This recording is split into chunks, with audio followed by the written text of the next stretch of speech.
Antes de começar o vídeo, peço que você se inscreva no canal. Já estamos quase alcançando os 1000 inscritos. Comenta aí o que você está achando do vídeo. Depois de algum tempo, a jovem que esperava na cama se perguntou por que o prota estava demorando tanto no banho. Talvez ele estivesse descabelando o palhaço ou outras coisas peculiares. Claro. Ela decide ir verificar por si mesma até que ele abre a porta. Ele estava bastante nervoso, por sinal. Eu tô brabo, mano. Pois havia se transformado numa e-girl nordestina. Que diabos ela tinha feito com ele? Será que fizeram um transplante de cérebro? Ou quem sabe fizeram o download da mente dele naquele corpo? A jovem tenta pagar de inocente, se fazendo de desentendida. Sabia não? Ele fala que seguiu exatamente o que ela havia dito para fazer e que ela havia dito que não iria acontecer nada demais. Então por que diabos ele virou uma mulher? Porque não volta ao normal? Ela mandou acalmar os nervos e ela iria explicar tudo. Que isso, rapaz? Calma! Sinceramente, nem ela esperava que aquilo realmente funcionasse, mas para sua surpresa, realmente havia acontecido? Oi. Irei explicar tudo, falou com seriedade. Enfim. Aquela bomba de banho que ela deu a ele despertava a vida passada da pessoa, assim como vimos no início da obra. Alô? Ele pergunta se ela estava brincando com a cara dele. Falando sério? Ele ia dar uma chave de rabo nela ou iria rolar um MMA feminino dos bons. Ai, que delícia. A jovem deixa claro que nem ela sabia disso tudo. Só seguiu à risca o que mandaram fazer, pois ela mesma nunca tinha visto aquilo antes. Ele, por acaso, já tinha visto alguém falar sobre essa lenda da vida passada ou algo do tipo? Ao tentar dizer que aquilo não passava de uma piada, ele logo se lembrou de que sua vovozinha havia contado algo parecido antes. Um flashback de quando pequeno, sua avó discutia com ele sobre seu sonho de virar um idol. Ai, que meio. Basicamente, a velha disse que ele só conseguiria ser um idol se tivesse um rosto bonito, Nossa. capaz de enfeitiçar qualquer pessoa, pois, em sua vida passada, ele era uma mulher linda, Tu é gay, cara? dando a entender que ela sabia de alguma coisa. Ele fica furioso e fala que a velha já estava ficando gagá, Você entendeu? que já estava na hora de abandoná-la num asilo. O irmão mais velho desce um murro em sua costela, Que desgraça! pois ele foi muito rude com a avó. Não era para falar assim da mocoronga. Desculpe! E, para encher o saco do prota, o irmão ainda diz para a avó que ele estava com esse papo de virar idol do BTS só para matar aula e ficar em casa jogando videogame, coçando e cheirando o dia todo. Pelo amor de Deus, cara. Agora, no presente, ele se lembra de tudo aquilo. Tinha sido esquisito na época, ainda mais depois do ocorrido. Ele pergunta à jovem se ela tinha certeza de que era apenas uma cliente comum da velha. Por acaso estava escondendo algo dele? Suspeito! Sabia do histórico de pesquisa do Google ou algo do tipo? Mas tanto faz. No meio daquela bagunça, ele pede que ela o traga de volta às configurações de fábrica, pois já não brandia mais sua preciosa espada Excalibur. Ele pergunta se iria ficar assim para sempre, pois estava com medo do Shrek visitar sua casa à noite. Ele não poderia suportar tanto amor. Ela manda ele relaxar e agachar, Ai, que meio. pois tinha um jeito de reverter. A jovem se aproxima bem perto do rosto, agora delicado, dele, e diz que o importante era... Mas ele se afasta tremendo pela honra, Sai daqui, seu cachorro. se perguntando o que carambolas ela ia aprontar agora. Será que a safada era fã de romance Yuri ou algo semelhante? O prota se assusta. Por acaso o teste que ela mencionou era esse? Virar uma e-girl nordestina de Chique, Bahia? A mulher fala que ele só precisaria assinar o contrato com a agência deles. Só trabalho escravo. Nada demais. Era sério isso? Se perguntou o nosso bravo guerreiro. Alguns minutos depois, lá estava a mulher explicando como funcionava aquilo. Basicamente, a bomba azul tinha o efeito que já vimos, e a vermelha o traria de volta à sua forma original. Ela solta um arigatou gozaimasu e diz para ele pensar com calma e depois procurar a agência deles. Eles iriam explicar todos os detalhes quando ele conhecesse o presidente da empresa mais tarde. De qualquer forma, ela gostou bastante dele e espera ver nosso guri em breve. Até um outro dia. Ele pensava internamente, desgraçada. Me transformou numa mulher, não foi nem em um homem completo, se é que vocês me entendem. E ainda por cima nós mal nos conhecíamos. Mas tanto faz. Primeiro ele precisava encher a banheira de novo. Mas, de repente, o telefone de serviço do hotel toca. Ao atender, a recepção explicou que ele deveria refazer a reserva, pois pois sua estadia havia acabado. Basicamente, ele foi expulso. Do lado de fora, o prota se perguntava onde iria achar outra banheira, já que não tinha uma em sua casa e nem na da avó. Eu, quando li essa parte do roteiro, não acreditei. Esse prota é burro demais, não tem como. Não era só ele voltar e pegar outro quarto no hotel?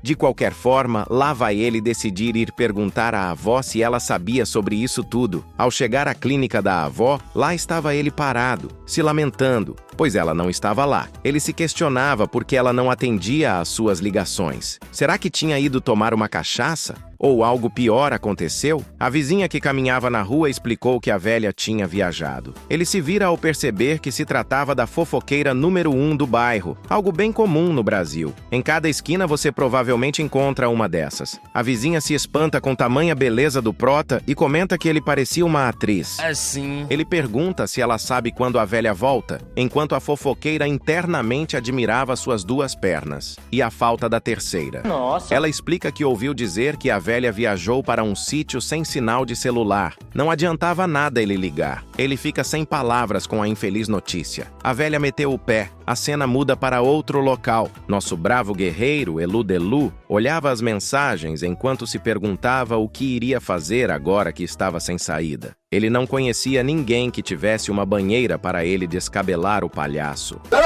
Digo, usar a bomba de banho reversora. Tinha que caber ele da cabeça aos pés e ele só tinha uma bomba dessas. Tudo estava virando um caos. Nem mesmo conseguia se olhar no espelho. Estava com medo de virar uma mulher por completo e ter que rebolar para os crias novamente. O mais assustador era que aquele não era o seu corpo, e ele não tinha como provar que era o Sangyeon, sua versão machista. Digo, masculina, perdão. Talvez tudo aquilo fosse um sonho. Enquanto tentava dormir, a realidade batia à porta. Na de baixo, principalmente. Ele já não aguentava mais segurar o xixi. Com certeza iria acabar se mijando na cama se continuasse daquele jeito. No final, ele tentou fugir da dura realidade, mas falhou. Acabou se mijando na cama, com medo de ver a própria periquita criada em cativeiro.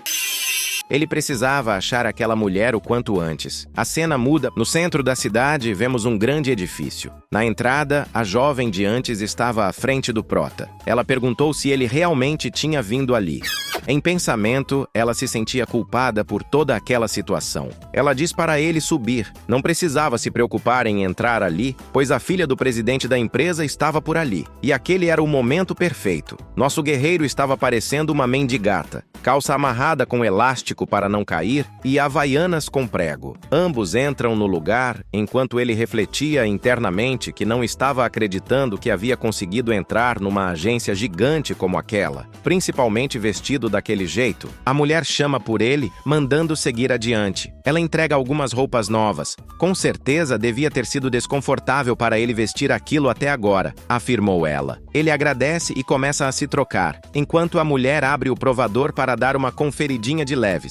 Além disso, ela deixa claro que eles não davam aquelas roupas para qualquer um. Ele olha para a roupa com uma sensação estranha, como se já fizesse parte da empresa há muito tempo. O prota pergunta se aquele lugar não era como nos filmes, em que a pessoa entra e esbarra em uma celebridade o tempo inteiro. A mulher fala que não. Eles eram ocupados demais para ficarem zanzando por aí. Não eram uns desocupados ou recebedores de Bolsa Família. Mas havia um que o prota com certeza iria encontrar agora. Nosso guerreiro se perguntava quem era a tal pessoa. Eles entram em uma sala, primeiramente dando um com licença, já que ambos tinham educação. O homem fala que sim, poderiam adentrar ao recinto. Ele logo pergunta se aquele era o traveco, no caso, o nosso prota, o rapaz do qual falavam. O prota logo o reconhece e pergunta se aquele, por acaso, não era o Baek Jun, o Rodrigo Faro coreano. A gerente confirma. Sim, era o Faro mesmo. O prota, com atraso mental, só agora deixou a ficha cair. Oi! Era realmente a lenda bem ali na sua frente? O primeiro da geração dos idols Dança Gatinho? Dança Gatinho. Ele não tinha acabado de fundar a própria gravadora? Perguntou ele, excitado e tremeluzente. Antes que a gerente respondesse, o Faro confirma, dizendo que aquela era sua produtora, a Pound Entretenimento. Resumindo, era uma gravadora fundada no ano passado pelo ex-idol da Paranga Entretenimento, basicamente uma subempresa, e atualmente sem nenhum artista contratado. Ou seja, eles eram uma empresa casa novinha em folha, com um peixe grande bancando os gastos. Não eram da mesma empresa, mas faziam parte da mesma família corporativa, além de ficarem no mesmo prédio. Agora caiu a ficha para o Protinha. Ele havia se enganado por causa daquele cartão idiota. Ele pede desculpas, pois não tinha reparado nos detalhes. Por fim, o Faro falou que iria explicar tudo sobre o programa de treinamento deles. O Prota pergunta se eles iriam contratá-lo assim, do nada, sem nem ao menos fazer uma audição ou coisa do tipo. Ele, por acaso, foi parar num corpo de e-girl por puro acidente? O Faro pergunta se ele não tinha vindo ali para assinar o contrato. A gerente explica que, tecnicamente, o Prota veio atrás dela querendo ajuda para voltar ao seu antigo corpinho. O presidente fala que tudo bem, ele não precisa fazer nenhum teste do sofá. Mas foi a história, homem. Ele sabe do talento do Prota, e então diz que ele tem muita sorte por estar ali. O Prota não entendeu. Ele explica que a diretora foi quem conseguiu a substância de mudar de corpo da vida passada e que ela não funcionava em qualquer pessoa, só em baitolas, no caso, pessoas com compatibilidade. Ele reflete internamente sobre a bomba de banho e conclui que a história que a velha tinha contado era real de fato, igualzinho àquela lenda da montanha do Pico do Eco. O presidente deixa claro que, no início, duvidava muito dessa ideia maluca que a gerente havia proposto. Mas apesar disso, ele precisava dos melhores talentos para formar um grupo de K-pop de garotas e girls que não tinham tamanho. Nosso Prota, suando frio, fala que entendeu, mas que apesar disso, ele ainda era um homem. Tô bem macho. Na cabeça dele, pelo menos. Seu corpo havia mudado, mas virar uma e-girl e vestir roupas curtas? Ele não queria essas brincadeiras gostosas pro lado dele. E ainda fazer parte de um grupo de garotas? Sei não. Não ia dar bom. O presidente fala pra ele não se preocupar. Até porque ele não tinha se visto no espelho. Uma beldade como ele não estava nada mal. Aquele rosto, nem gastando rios de dinheiro eles conseguiriam fabricar alguém tão bonito e saboroso quanto ele. Bem, a questão não era se eu era ou não bonito,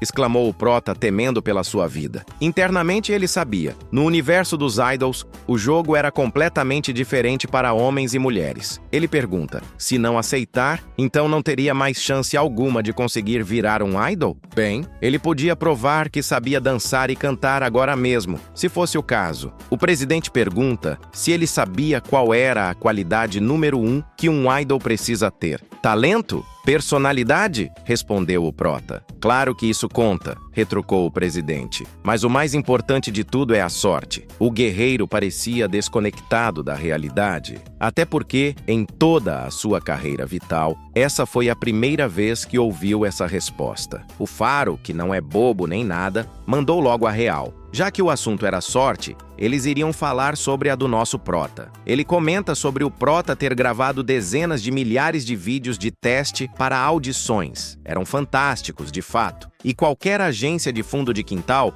teria contratado ele depois que fizesse uma cirurgia plástica. Mas aí eles sempre olhavam para o histórico escolar do Prota e descobriam sobre os bullying que ele cometeu ou sofreu. A história não deixava claro se ele era o agressor ou a vítima. Agora o Prota estava começando a entender onde o presidente queria chegar. O faro daquele homem era realmente impressionante. Ele continua a esculachar o Prota enquanto diz que algumas pessoas nasceram para brilhar. E o nosso menino não era uma dessas pessoas. A verdade nua e crua era que a empresa dele com certeza já teria contratado o Prota com todas as habilidades e talento que ele tinha. Mesmo depois de tantas portas fechadas na cara, o Prota já deveria ter percebido isso. Não existia futuro como idol para Sang-hyun Kim, no caso, sua versão masculina. Mas agora era sua segunda chance. Um corpo novo, sem passado sujo, com talento de sobra e um rosto que parecia ter sido esculpido pelos deuses. Essa, com certeza, era uma sorte divina. Era para ele pensar bem agora. Será que realmente queria voltar a ser um Zé Ninguém? Ou estava disposto a começar do zero nesse novo corpo delicioso, escultural e bonito? Enfim.